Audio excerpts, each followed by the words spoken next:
Olá pessoal, sejam todos bem-vindos à nossa primeira aula de matemática aqui do segundo semestre.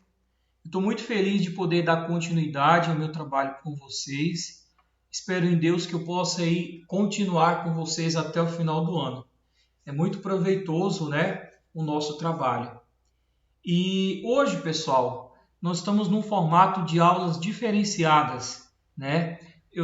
Nesse momento eu estou com alunos aqui no colégio, tendo aulas presenciais, e vocês que estão com as aulas online, tá? Que estão acompanhando as aulas remotamente.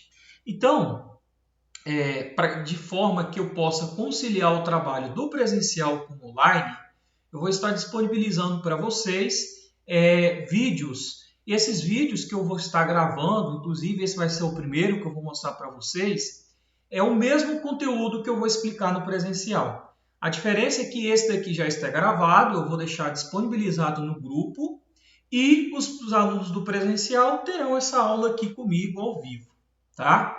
Um dos motivos, pessoal, é a internet, é o principal fator. Porque aqui você tendo o vídeo gravado, você pode baixar o vídeo, né? Você pode assistir o vídeo no momento em que sua internet estiver bacana e muitos alunos talvez não conseguem ter aula pelo Meet. Então, nesse início, eu vou estar postando o vídeo e assim que regularizar também a internet aqui da escola, aí a gente terá a aula simultânea pelo Meet, tá bom? Pessoal, como de costume, todo início de semestre, de bimestre, que nesse caso é o terceiro bimestre agora, né, vai iniciar aqui o nosso terceiro bimestre, vamos colocar aqui, nós vamos trabalhar o nivelamento. Então, como eu já havia falado para vocês, nivelamento, nas aulas anteriores do bimestre passado, nós trabalhávamos o nivelamento durante as aulas. Para que serve esse nivelamento, professor? O intuito do nivelamento, pessoal, é revisar o conteúdo que você viu na série anterior. Então, é importante, além de você conhecer o conteúdo que já passou, para você ter embasamento na série que você está atual, tá? Então, esse conteúdo que eu vou explicar para vocês hoje, ele está previsto na matriz de nivelamento. O nivelamento vai acontecer durante todo o mês de agosto, então, de agosto até setembro, todas as aulas vão ser exclusivas do nivelamento, tá bom? O conteúdo que a gente vai ver hoje, pessoal, é sobre conjuntos numéricos e a reta numérica. Inicialmente, eu vou fazer uma revisão com vocês, explicando o que é conjunto numérico, o que é reta numérica, e depois, pessoal, eu vou resolver para vocês alguns exemplos da aplicação de reta numérica envolvendo os conjuntos numéricos, tá bom? Então, vamos começar aqui? Pessoal, o primeiro conjunto que a gente traz e explicar para os alunos é o conjunto dos números naturais. O conjunto dos números naturais, pessoal, é representado por a letra N. E ele compreende o 0, o 1, o 2, o 3, o 4, o 5 e assim até o mais infinito. Ou seja, o conjunto dos números naturais, ele contempla o 0, o 1, o 2, o 3 e todos os números positivos. Isso infinitamente. Tá bom? Esse é o conjunto dos números naturais. Foi o primeiro conjunto que surgiu com o princípio de contagem, né? Teve a necessidade da criação desse grupo com o princípio de contagem mesmo. O próximo grupo que a gente fala, o próximo conjunto que a gente vai explicar para vocês é o conjunto dos números inteiros. Então, essa letra Z representa, pessoal, o conjunto dos números inteiros. O que seria o conjunto dos números inteiros? O conjunto dos números inteiros, pessoal, seriam todos os números negativos, que seria essa parte esquerda aqui da reta. Então, aqui eu tenho o 0, que é um elemento neutro. O lado esquerdo são todos os negativos, isso aqui até o mais infinito. E do lado direito do 0 eu tenho os números positivos. Ou seja, os números inteiros são todos os negativos e todos os números positivos, incluindo o número 0. Então, menos a parte negativa aqui, que seria desses conjuntos, né? Menos 1, menos 2, menos 3, menos 4, isso até o menos infinito. E a parte positiva, 1, 2, 3, 4, isso também até o mais infinito. Então, esse é o conjunto dos números inteiros, né? Que compreende os positivos e negativos, incluindo o número zero também, que é um elemento neutro, tá? O zero não é nem positivo e nem negativo. Próximo conjunto que a gente tem é o conjunto dos números racionais. Vou colocar aqui para vocês agora, ó. Conjunto dos números racionais, e esse inicial aqui era o dos números naturais. Esqueci de copiar aqui para vocês. Pessoal, o que vem a ser o conjunto dos números racionais? Se você observa, eu coloquei uma reta numérica aqui. O marco inicial dessa reta numérica é o zero.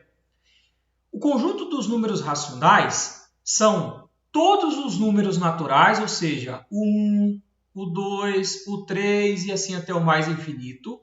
Todos os números negativos, o menos 1, menos 2, menos 3. Ou seja, o conjunto dos números racionais são também todos os inteiros, tanto negativo quanto positivo. O que vai ser acrescentado aqui, pessoal?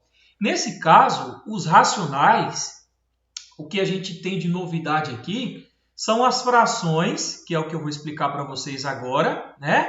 E os números decimais.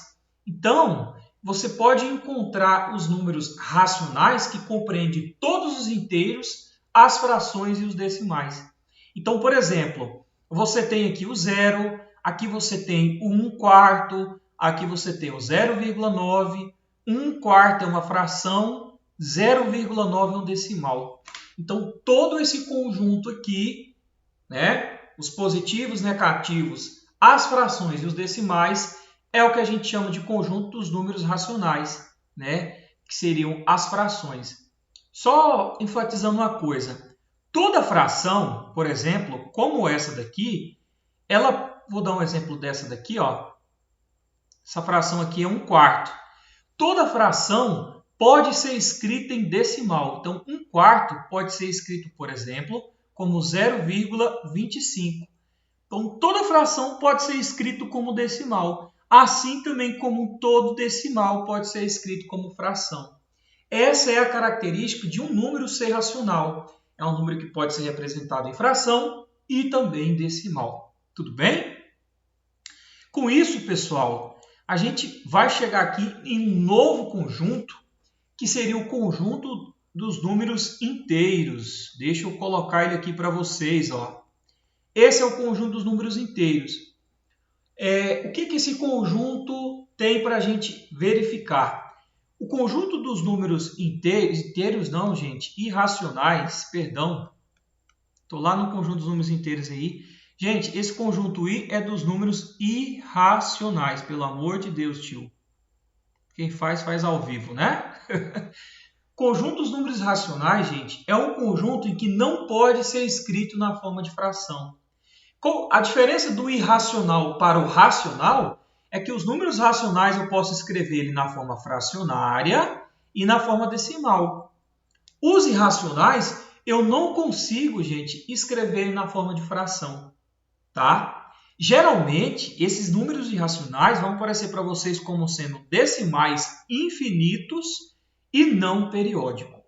Posso dar um exemplo para você de decimal infinito e não periódico? Raiz quadrada de 5.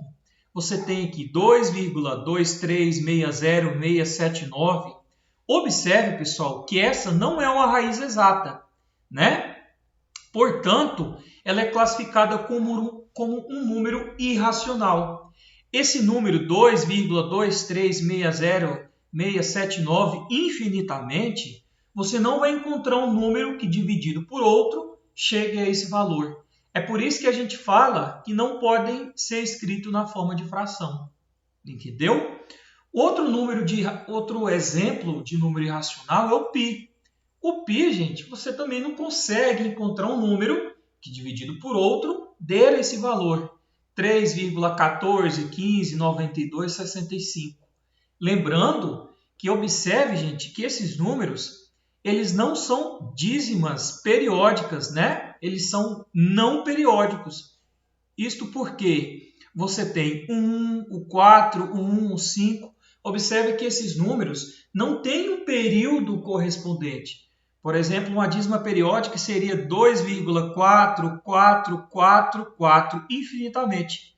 Isso aqui seria uma dízima periódica. Observe que o número 4 se repete infinitamente. Agora, o número π, por exemplo, e a raiz quadrada de 5 é irracional e não é periódico. Nesse caso aqui a gente tem um período, né? E nesse caso aqui que eu mostrei para vocês, nesse caso e nesse caso, você não encontra um período. Os números ficam oscilando, né? Ficam se modificando, tá bom? Essa foi apenas uma revisão sobre os conjuntos para vocês. Para a gente finalizar, pessoal, eu gosto de mostrar isso daqui em forma de diagrama.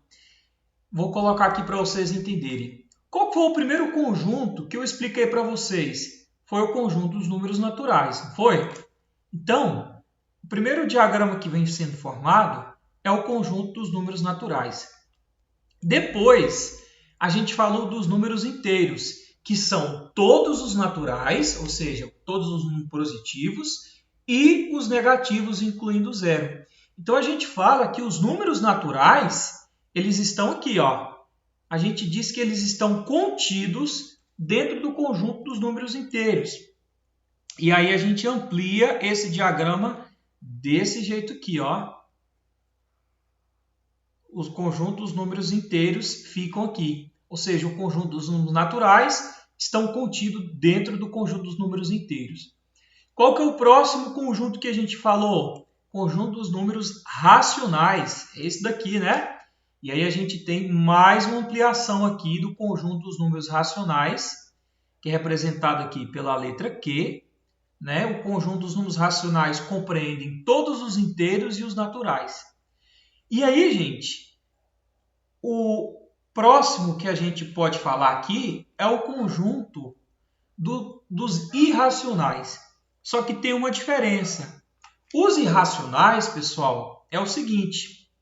O conjunto dos números irracionais, eles não estão compreendidos nem dentro dos naturais, nem dentro dos inteiros e nem dentro dos racionais. O conjunto dos números irracionais, pessoal, ele fica aqui separadinho, ó. Então a gente coloca o conjunto dos números irracionais aqui, ó, fora desses daqui. No caso do natural, inteiro e racional. E quem é o conjunto, esses conjuntos que a gente acabou de formar? Naturais, inteiros, racionais e os irracionais formam um conjunto maior que a gente chama de conjunto dos números reais. Então, o conjunto dos números reais é formado pelos naturais, pelos números inteiros, pelos racionais e também pelo conjunto dos números irracionais. Observe que os irracionais não têm nenhuma, né, gente, intersecção com os naturais, inteiros e racionais. Isto porque ele tem uma característica exclusiva. E qual que é ela, Paulo? Não podem ser escritos em forma de fração e são decimais infinitos e não periódicos. É por isso que a gente deixa ele nesse cantinho aqui. Então, essa é a representação por diagrama dos conjuntos numéricos que eu também achei importante de falar para vocês.